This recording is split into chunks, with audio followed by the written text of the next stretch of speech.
그렇지 대중무역수지 흑자를 좀 거대하게 막 600억 달러, 500억 달러 이렇게 보는 시절은 끝났다고 볼 수 있고요. 중국을 시장으로서 그것도 이제 지났고요. 추격자로서 이것도 지났고 분명히 관계가 불안해질 수가 있고요. Round 1, fight.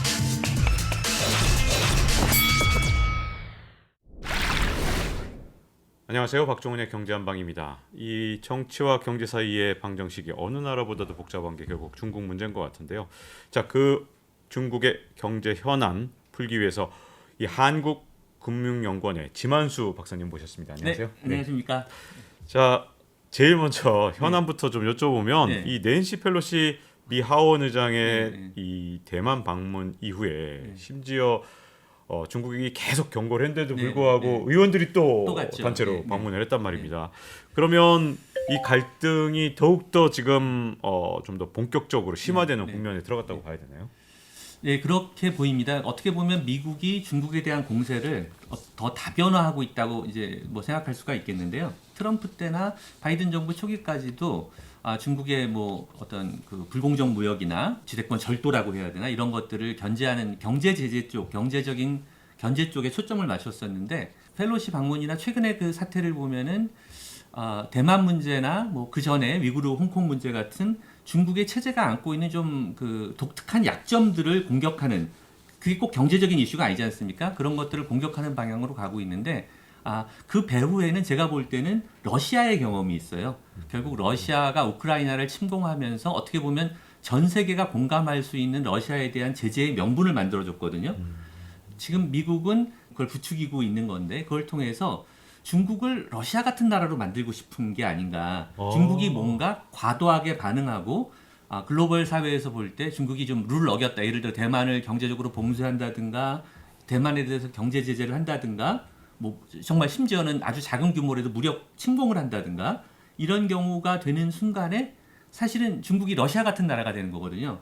네. 그런 상황이 일단 벌어지면 미국의 입장에서는 너무 좋은 일이 벌어진 거예요. 중국이 세계 경제 영향력도 크고 하다 보니까 미국의 어떤 오랜 중국에 대한 견제 움직임에 그 국제사회가 동참하는 수준의 제한이 있었거든요. 그런데 러시아 경우를 보면 우크라이나 침공이라는 어떻게 보면 국제사회가 받아들일 수 없는 명확한 잘못을 저지르니까 모두가 공조해서 러시아를 지금 막고 있는 그런 상황이 벌어지는데 중국에 대해서도 그런 일을 좀 만들어보고 싶은 게 아닌가. 그래서 다른 나라가 볼 때 좀 이해하기가 어려운 예를 들어 대만 관계라는 건 긴 역사가 있고 중국 입장에서의 대만 관계랑 글로벌 사회에서 보는 중국과 대만의 문제는 좀 다르지 않습니까? 많은 사람들은 대만을 하나의 독립적인 국가로 공식적으로 보지 않더라도 하나의 그 공동체 말하자면 독립성을 유지하는 공동체라고 보는데 여기에 대한 어떤 그 중국의 반응을 자꾸 자극하면서 중국이 사실은 러시아 같은 나라다. 이런 어떤 그 구도를 갖고 있는 것 같아요. 그 속에서 중국이 굉장히 어려운 상황이고 중국이 그걸 모르지 않기 때문에 중국은 사실은 굉장히 소극적으로 대응할 거예요. 명분을 주지 않기 위해서 조심해야 되는 그런 상황이고 러시아가 되지 않기 위해서 그리고 실제로 지금 중국의 반응을 봐도 그렇습니다. 목소리는 크지만 반응은 대만 해역에서 뭐 이제 군사훈련을 한번 한 거 말고는 뭐 강력한 반응을 보이고 있다고 볼 수는 없고요. 중국은 중국대로 이제 몸조심을 하고 있다 이렇게 생각을 합니다. 미국 같은 경우는 러시아한테 제재를 했더니 에너지 때문에 오히려 더 힘든 경험을 좀 했단 말이죠. 근데 중국의 경제 규모는 러시아하고 완전히 비교가 안 되니까 지금 만약에 갈등이 돼서 만약에 제재까지 가게 되면 미국 경제도 타격이 만만치 않을 것 같아요. 결국은 그 뭐 1이냐 100이냐로 볼 필요는 없는 것 같아요. 그 속에서 중국에 대한 공동의 견제에 공감대가 형성되면 되는 거지. 그걸 즉시 뭐 중국에서 뭐 무역을 다 뭐 중국하고 중단한다든지 또는 다른 나라에도 그걸 요구한다든지 그런 그 어떤 극한까지 꼭 간다고 생각할 필요는 없고요. 그 중간 과정에서 중국에 대한 그 장기적인 견제의 어떤 명분이나 동맹이 확대될 수 있다. 뭐 이 정도를 우선 목표로 할 거라고 봅니다.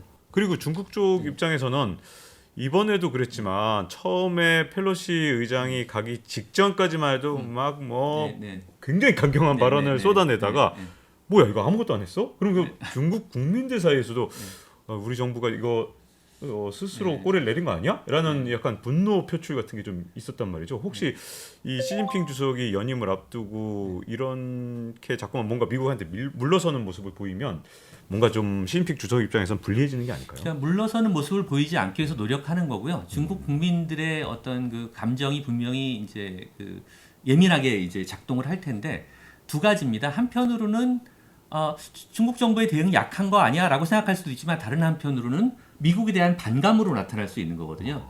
그 뭐 미국에 대한 반감으로 나타난다면 그거는 시진핑 입장에서 그게 꼭그 연임 앞둔 그런 어떤 정치 상황에서 나쁜 일은 아니다. 뭐 그렇게도 생각할 수 있기 때문에 양면적으로 봐야 될 것 같습니다. 자, 그런데 이제 미국에서는 이렇게 대만에 가서 갈등을 키우는 네. 것뿐만 아니라 네. 와, 이번에 법들은 정말 굉장히 강경한 것 같아요. 반도체 지원법, 네. 뭐 칩4까지 네. 결성되고 심지어 네. 배터리 같은 경우엔 네. 와, 이거 뭐 중국산 쓰지 마라 이거 대놓고 한 법안이라고 보여지는 인플레이션 감축 법안까지 나왔단 말이죠. 네. 이름은 인플레이션 감축 법안인데 대중국 견제가 아닌가 싶기도 한데 자, 이렇게 되면 미국과 중국 사이에 정말 이 어떤 단절이 더 심해지는 게 아닐까요? 네, 그 사실은 미국이 그 집중하고 있는 게 배터리하고 반도체, 방금 말씀하신 두 가지예요. 근데 두 가지가 약간 성격이 다른데 반도체는 미국이 이제 그 설계 기능이나 핵심 그 장비를 장악하고 있고 기술을 장악하고 있고 일본이나 한국이나 대만이나 유럽, 뭐 네덜란드 같은 일부 국가가 그게 메모리면 메모리, 파운드리면 파운드리, 또 설비면 설비 이런 식으로 그 주도를 하고 있는데 거기서 중국이 뭐 반도체 뭐 지능 계획 이런 거 이제 발표하면서 굉장히 강하게 그 추격하고 있었단 말이에요. 그거를 그냥 막는다. 막는 거는 상대적으로 반도체 업종은 쉽습니다.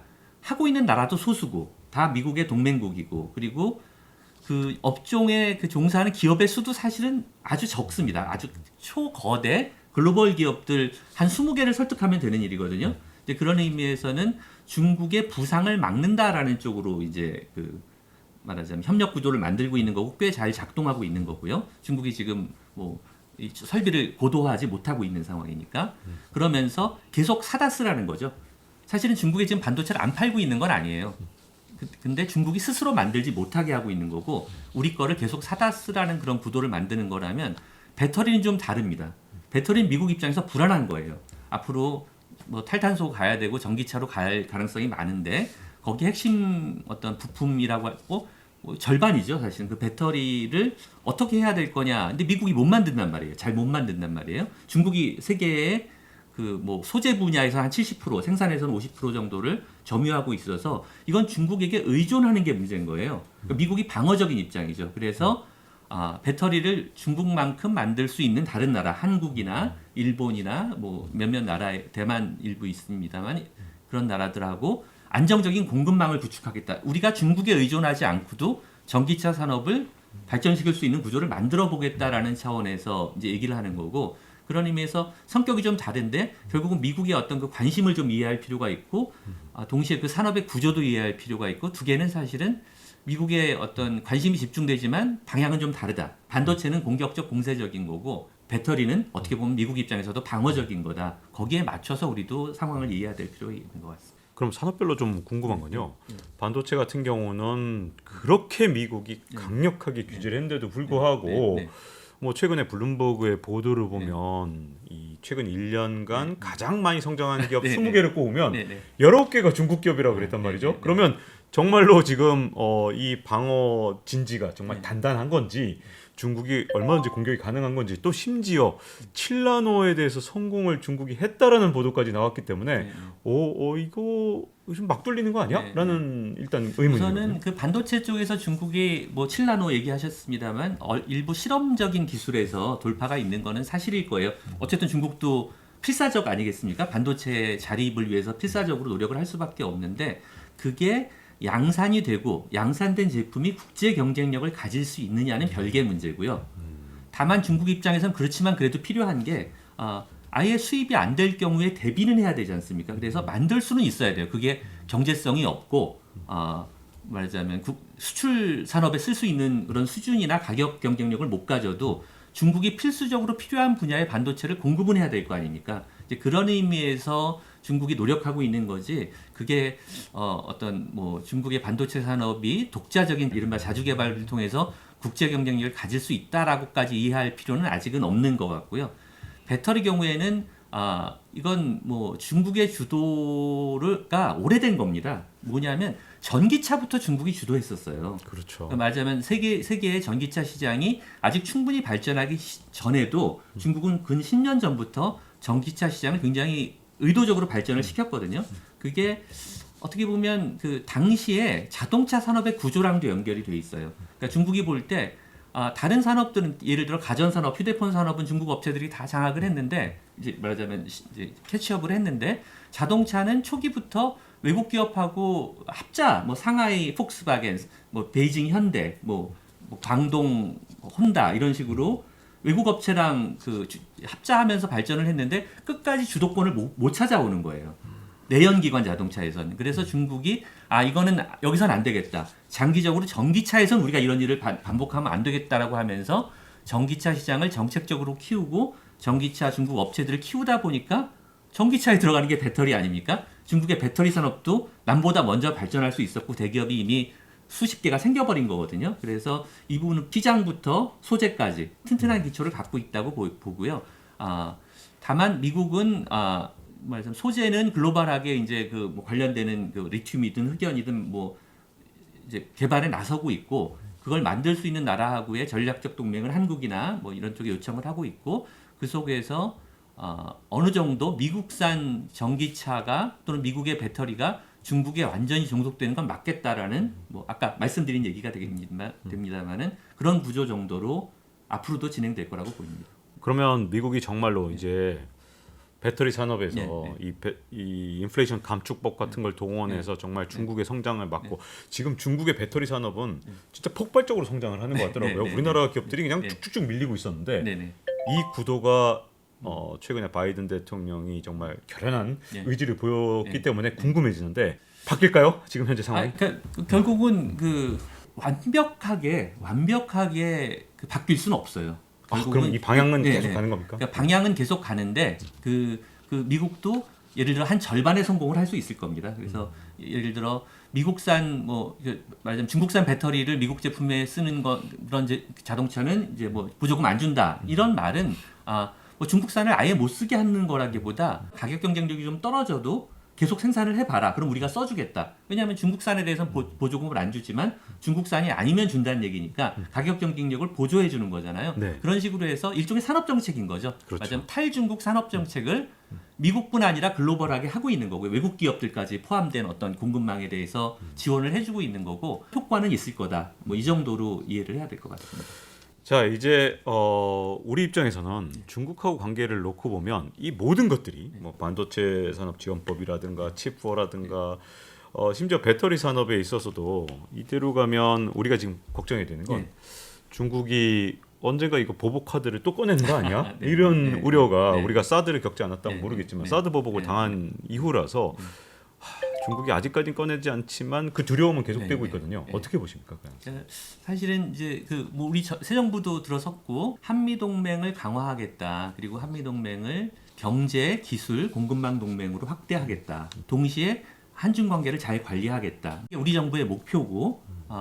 그게 사실은 미중 분쟁이 격화되면 격화될수록 예를 들어 아까 말씀하신 대만 문제나 중국이 볼 때 너무 민감한 문제까지 포함해서 격화될 경우 또는 반도체나 배터리처럼 아주 구체적인 업종에서의 문제로 거기서는 뭐 말씀 선택의 여지가 더 좁아질 수 있거든요. 이제 그러면 분명히 한국도 어려운 입장에 처하게 될 것 같습니다. 그래서 관련된 어떤 정책들이 이제 더 구체화되면서 중국하고도 대화를 시작할 거라고 보이는데 결국은 그 국면에서 어떤 수준으로 또는 어떤 명분으로 우리가 행동을 하느냐가 중요한 것 같아요. 그러니까 중국이 예민하게 생각하지만 우리한테는 큰 실익이 없는 분야에서까지 과도하게 미국의 명분을 반복해 준다거나 또는 수준 면에서도 이건 뭐 한국이 제일 앞장서서 이렇게 우리를 견제하네라는 인식을 줄 정도로 중국에 대한 견제의 어떤 수준이 과도하게 높아진다거나 이럴 경우에는 분명히 관계가 불안해질 수가 있고요. 중국도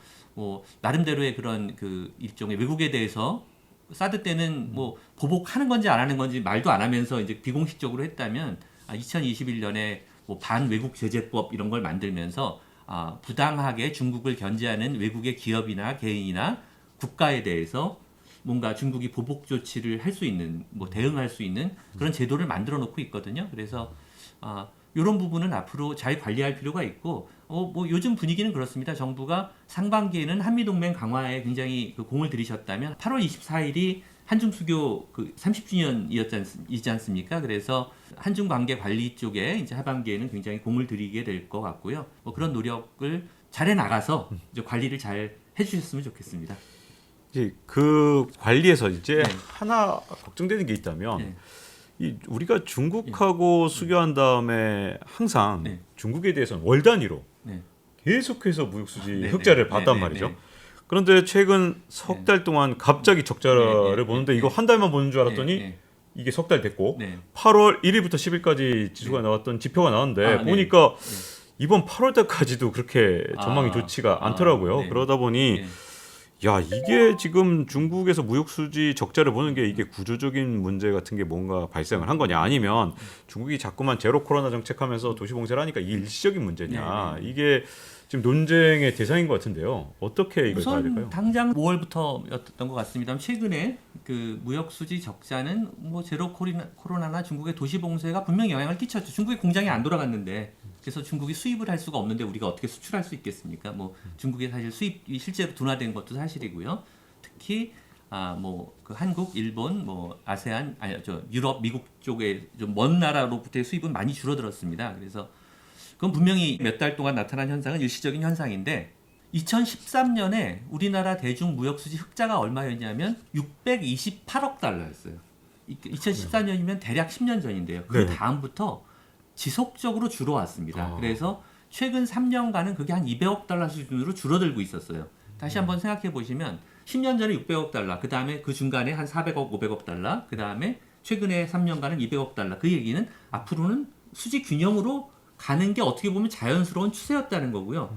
굉장히 장기적인 추세, 피할 수 없는 추세가 이미 진행 중이었고 결국 앞으로는 균형으로 갈 거다. 그러니까 대중 무역 수지 흑자를 좀 거대하게 막 600억 달러, 500억 달러 이렇게 보는 시절은 끝났다고 볼 수 있고요. 그 이유는 뭐 너무 당연한 거죠. 중국의 산업이 고도화됐고 중국이 스스로 다 우리가 만드는 걸 만들 수 있게 많은 부분이 되고 있기 때문에, 그리고 산업 자체도 예를 들어 전기차 이런 부분이 커지고 있잖아요. 예전에는 내연차 관련된 부품을 우리가 수출을 했는데 이제 전기차는 부품을 중국이 다 만드니까, 배터리를 중국이 다 만드니까 관련된 수출이 구조적으로 줄어들 수밖에 없는 거고요. 이제 그런 의미에서 이건 피할 수 없다. 그리고 우리도 뭐 그런 의미에서는 중국을 대체할 수 있는 다양한 시장을 더 개척하는 게 뭐 장기적인 과제, 또 이미 하고 있습니다, 기업들은. 그래서 아세안이나 베트남으로 많이 이제 옮겨가서 거길 새로운 수출 시장으로 육성하고 있으니까 그런 방식으로 좀 바라볼 필요가 있는 것 같습니다. 이 장기적으로 균형으로 간다 그러셨는데 네. 여기서 좀 걱정되는 네, 건 네. 지금 우리나라 입장에서 네. 중국이 중간재를 네, 팔고 네, 있었고, 네, 네, 네. 그리고 소비 시장은 전혀 공략하지 못했단 말이죠. 네, 네, 네. 근데 중국이 우리나라 중간재를 안 산다. 네. 근데 중국은 우리나라 소비 시장을 마음 놓고 지금 현재 거의 네. 공산품, 거의 중국산 네. 아닌 게 네, 없으니까 네, 네, 이 상태로 계속 가면 네. 역조가 되는 거 아닐까요? 이 장기적으로 아. 무역수지 적자 구조가 되는 거 아닙니까, 중국에? 한국이나 중국은 기본적으로 중간재, 자본재, 특히 중간재를 상호간에 교역하는 구조인데요. 어떤 제조업 분업 구조 속에 서로 중간재를 막 교환하는 구조는 상당히 안정적입니다. 쉽게 바뀌지 않아요. 왜냐하면 우리 공장을 돌리려면 저 나라의 물건이 필요하고, 그러니까 중국도 마찬가지고 한국도 마찬가지고, 이제 그런 구조 속에서 결국은 아주 근본적으로는 한국 제조업의 경쟁력이 유지되는 한 뭐 그 대중 무역 수지의 과거와 같은 대규모 흑자를 기대할 수는 없어도 기존의 어떤 균형적인 교역은 계속 할 수 있다. 중국도 우리 물건이 계속 필요하다. 이렇게 저는 생각하고요. 반도체 장비 수입이 중국에서 이제 우리나라에서 사가던 게 엄청나게 빠른 속도로 줄고 있더라고요. 네네. 그런 걸 보면 전부 다 내재화해서 네, 이제 네, 중국에서 다 만드는 거 아니야? 이런 약간 걱정이 좀. 너무 걱정하지 마십시오. 반도체 장비 수입이 예를 들어 아주 네네. 뭐 그러니까 두 자릿수로 아마 감소하고 있을 네, 텐데요. 두 자릿수로. 미국이 중국의 반도체 공장을 짓지 말라고 하잖아요. 네네. 우리 기업들이 중국의 반도체 공장을 지금 안 짓고 있습니다. 네. 몇 년 전에 이제 하이닉스 우시 투자가 크게 있을 때 좀 늘어났다가 지금은 그런 프로젝트가 끝났어요. 그리고 앞으로도 대규모 프로젝트가 만들어질 가능성이 없고, 그 얘기는 우리가 중국의 반도체 장비를 앞으로 팔기도 어려워진다는 얘기입니다. 그런데 다시 생각해 보면 우리가 중국의 반도체 장비를 안 팔면 중국의 반도체 공장이 더 이상 안 생기는 거잖아요. 예를 들어 우리나라 기업이 운영하는 거든 네. 외국 기업이 운영하는 거든 중국 기업이 운영하는 거든 예전만큼 안 생기는 거고 그럼 반도체는 중국이 계속 사갈 거예요. 우리가 만든 반도체는 네. 그런 구조가 있기 때문에 장비를 못 팔면 반도체 완제품을 판다. 네, 이런 네, 말씀이시군요. 네, 그렇게 될 수 있는 거기 때문에 이렇게 너무 바로 일희일비할 필요는 없고 많은 분들이 얘기하는 것처럼 우리 제조업의 경쟁력을 유지하는 한 어느 정도 유지된다. 이제 하는 한. 다만 아까 말씀하신 그런 요소는 있어요. 뭐 소비재나 이런 쪽은 우리가 개척을 못 하고 있기 때문에 우리 소비재 시장은 많이 열려 있는데 그게 농산물이나 어떤 가정용품이나 이런 거라면 좀 의존해도 돼요. 그거는 결정적인 게 아니에요. 중국에서 혹시 그 공급이 끊기면 다른 나라에서 조금 더 주고 사오면 되는 그런 정도의 문제지 우리 산업의 명맥을 쥐는 문제가 아니거든요. 그러니까 말하자면 우리의 그 할인 마켓에 중국 제품이 많이 깔려 있는 거는 별 문제 아니에요. 그건 네. 베트남으로도 인도네시아로도 방글라데시로도 언제든지 바꿀 수 있고 지금은 중국에서 들여오는 게 그냥 제일 싸니까 들여오는 거다. 이렇게 생각하시면 될 것 같습니다. 네. 그리고 이 최근에 어쨌든 경제 수석이 탈중국을 네. 시사하는 듯한 발언을 네. 했었고 네. 한덕수 국무총리 같은 경우도 이 직접 총리가 이렇게 말씀하셔서 저도 약간 그때 놀랐었는데 중국 경제 꼬라박는 수준으로 가고 있다고 생각한다. 네, 네. 이 외교적 수사는 아니었던 것 같은데 네. 이제 앞으로 그러면 우리가 중국을 어떻게 네. 이제 생각을 해야 되는지가 네, 좀 네. 궁금해지거든요. 그러니까 우선은 사실의 일단을 다 담고 있습니다. 그래서 이른바 중국 특수라는 거 있지 않습니까? 중국은 계속해서 큰 시장을 제공한다. 이 시절은 사실은 끝난 지가 거의 10년이 됐어요. 그리고 그 사실은 하실 수 있는 얘기라고 생각해요. 그건 사실이니까. 그리고 네. 중국의 성장이 과거 같지 않다는 것도 중국이 10% 성장하다가 8%가 마지노선이다 이러다가 지금 5% 작년 이제 코로나 때는 이제 앞으로는 2-3% 성장해도 이상하지 않은 나라가 돼버렸지 않습니까? 네. 그런 의미에서 중국 시장이 우리한테 주는 잠재력 자체도 성장에 꼬라박는다는 그런 심한 표현은 불필요했다고 생각하지만 중국 시장이 고도 성장 시장이다라는 인식도 바뀔 필요가 있는 것은 분명히 사실입니다. 자 그러면 어쨌든 이제 중국이란 나라가 여러 가지 네. 측면에서 우리나라하고의 관계에서 네. 많은 게 바뀌고 있는 것 네, 같습니다. 네, 네, 네. 이 모든 게 네, 네. 지금 뭐 중국 경제 얘기도 많고 네. 미국과의 관계도 바뀌어가고 네, 그러면 이제 한중 수교 30주년에 네. 들어가는 한중 관계에서 우리가 이제 앞으로 경제적 기회는 어떤 식으로 찾아가야 될까요? 중국과요? 한중 수교 30주년에 우리가 제일 많이 들었던 말은 초기에 한 10년, 15년 정도는 중국 특수고 중국 시장을 개척하자, 중국에 가자, 중국의 우리의 내수 시장이다.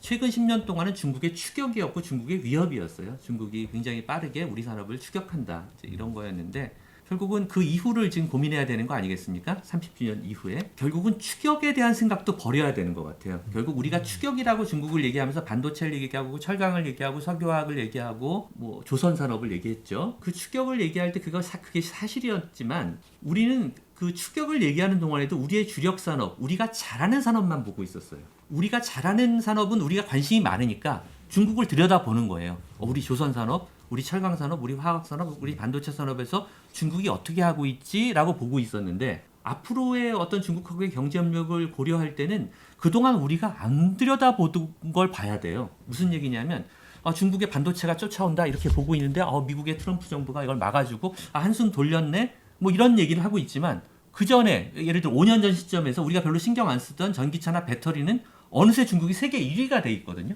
미국보다도 더 큰. 그러니까 말하자면 그런 일이 근데 전기차와 배터리에서만 일어나고 있는 게 아니에요. 그 IT 서비스의 많은 분야나 태양광에서나 풍력 아니면 앞으로 탄소 절감 관련된 어떤 새로운 기술이 나타나는 주요 제조업에서 중국이 굉장히 많은 투자를 하고 있고 굉장히 많은 업체가 성장하고 있고 변화가 일어나고 있는데 우리는 그동안 중국을 우리 추격자로만 봐왔기 때문에 우리가 잘하고 있는 스코프에서만 본 거예요. 거기서 쟤들이 얼마나 우리를 따라오나. 그런데 이러고 보고 있었던 거죠. 근데 이렇게 둘러보면 사실은 이미 우리가 중국을 추격해야 될 또는 중국을 활용해야 될 부분이 너무 많아졌어요. 세계 2위의 시장이잖아요. 그리고 사실은 세계 1위의 공장입니다. 세계 제조업에서 중국이 차지하는 비중이 한 29% 정도 돼요.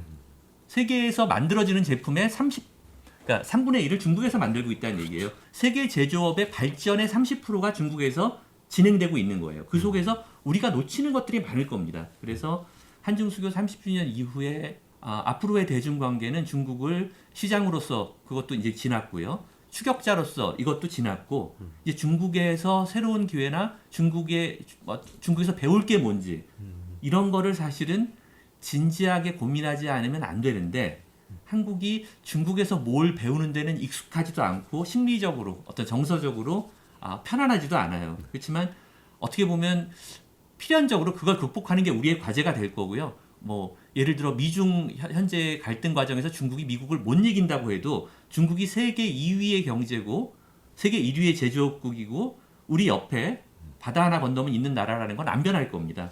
그렇다면 그리고 그 속에서 굉장히 많은 제조업이 계속 발전할 거고요. 이제 중국을 배우는 시대에 대해서 고민을 할 때가 온 것 같습니다. 네, 자 이렇게 미국과 중국 사이의 패권 전쟁과 그 사이에서 우리나라의 위치 이런 것들을 점검해봤는데요. 한국금융연구원의 지만수 박사님과 함께했습니다. 이렇게 나오셔서 감사드립니다. 네, 감사합니다. 네. 자 잊지 말고 좋아요, 구독, 알림 설정해 주시면요. 다음 시간에 또 찾아뵙도록 하겠습니다. 감사합니다. 저는 중국의 그 수출이 하반기에도 굉장히 순조로울 거다라고 보지는 않습니다. 업종 전체가 먹을 파이가 줄어들고 그래서 이번에 이제 부동산 부실 기업이 열 몇 개 지금 망가지고 있는 거지 않습니까? 이게 뭐 이렇게 중국의 어떤 그 위기의 어떤 뇌관이다 이런 얘기를 할 만큼 진도가 나갔느냐 그 상황은 Round 1. Fight.